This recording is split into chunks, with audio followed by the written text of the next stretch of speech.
let's talk about a little bit intermittent fasting and the way I look at it, and I think maybe you were like telling me what the reason for it, but in a simple way to look at it is just like give your body enough time to clean it out, kind of thing. Process. To process before you bring more fuel. Yeah, we're not grazers.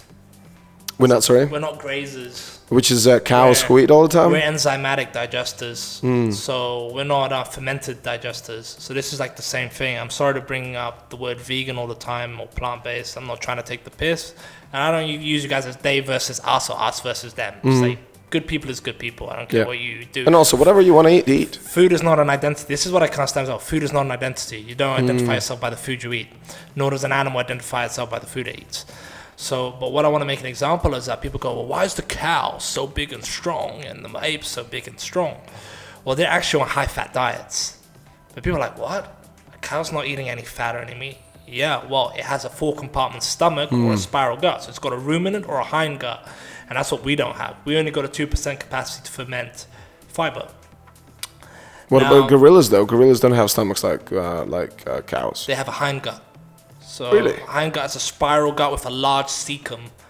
That's got trillions of fermentative bacteria. So like gorillas, because they have that hind gut, they don't have to drink water. They can extract water from the leaves. But cows, they're ruminants, which is a 4-compartment stomach, ruminates with bacteria to ferment starch, cellulose, into saturated fatty chains. And that's why they're big and muscular, because they have high cholesterol. Because one of the arguments what a lot of vegans say, like, oh, look at the gorillas. We are like just like them. Fuck, you're not like them. We're nowhere near like them. Yeah.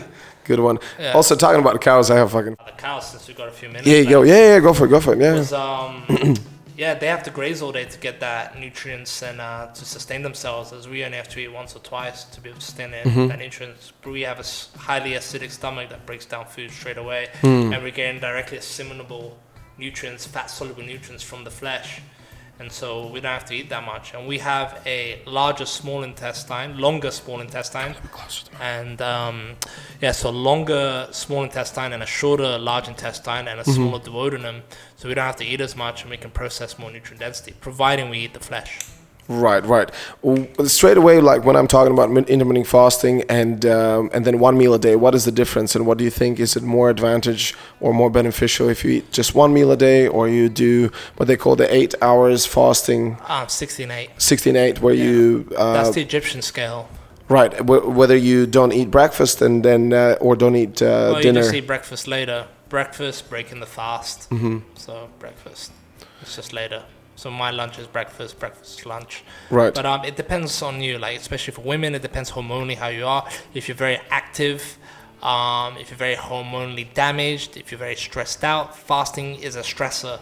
That's why it does what it does to the it body. is stressor. So you have to be mindful of that. But it's something like when you can get used to it as well. I think in the beginning when I started it was hard, but then now I feel much better. But also if you've got good stress control, you're resilient, you're active, and then you're eating well, and you sleep well, and your relationship's good, all the factors, and you're not working on the blue light and all that, then it's fine. You have very low stress, so you can deal with the stress from fasting as a beneficial. But you have all these other issues, the fasting stress may not be beneficial. So that's, Yeah, you're right. Yeah, there's so many different factors.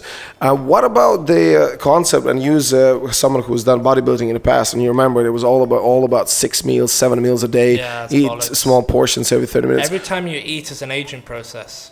Really? What is that? So every time you eat, you trigger an inflammation, which is necessary. But if you're doing that consistently and you're processing, you're triggering aging. Every time you eat, it's an aging process. Oh, that's why all the bodybuilders look so old. A lot of them, they look very old. Right. And you remember back in the days or whatever, even now, I'm not sure if people are more educated, like bodybuilders are still doing that 6 meals a day. Preps. Yeah. But this guy's like, BioLane. He's like really famous on Instagram as well. He does like the carbon approach diet, and he's all into macros and saying that carbs are bad for you and blah, blah, blah. And he's always calling out the carnivore people and the ancestral people and blah, blah, blah.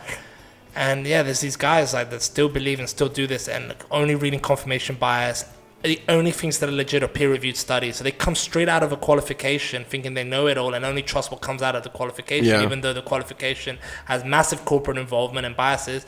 And he's telling you that we're not into health and that we're not blah, blah, blah. And meanwhile, he's in a podcast drinking a Monster energy drink and eating a load of crap. Which just advertising some crap. And you can see in his body he's not healthy all the time. He's doesn't always stay lean. But yeah, he goes, yeah, but I can deadlift triple my body weight. What can you do? And it's just like one of those guys. And there's a lot of that in the industry. And that's what I've kind of given up on that stuff as well. So I can't argue with these people. Because they're arrogant. I mean, in the end of the day, again, it's just, you know, you make that decision who you follow. And like, if you like what you, for example, do, what you represent, and then I will follow you, and then I will do those things. If I want to be like that, you know, meathead.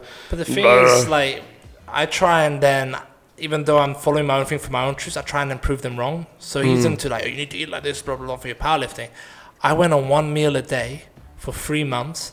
I ate 1.5 kilos of meat a day. That's it. Just 1 meal a day. Slept well, lived holistically, followed my principles, just eating meat. And in 3 months, I went from 180 kilo deadlift to a 250 kilo deadlift at 80 kilo body weight, 5% body fat shredded. And proves that straight away. Proves it straight away that I didn't need to do all that crap you're talking about. And I don't see food as just some kind of like dopamine rush enjoyment factor. Food has got actually a longevity purpose. And actually one of the biggest things would happen after I started doing intermittent fasting and fasting in general, I got bigger. And you felt stronger. And I get big, and that's ridiculous. Like my body type is, I don't need to do much to maintain muscles, you know. For the last 3 years, all I was doing like for stunts, it's always about you have to be smaller because when you put pads on, you look like a fucking Hulk already. And like some guys said, oh, you could double Tom Cruise. Yeah, by height, not by size. Like he's way smaller, and like, and especially for stunt performers, it's perfect when you're skinnier because then put your pads on, put the costume on, then you can do all the falls. And since I started doing that, it's just like, no, I'm not. That doesn't look like I'm gonna lose muscles. Nah, I go to the gym, like, and I haven't been training at all. And all I've been doing, all the cardio, like boxing, like swimming, all of that stuff. It's like people say, look, oh, to you go to the gym. I was like, conventional gym, like normal gym, I've never been in my life. I fucking hate that shit. I'm not lifting anyway.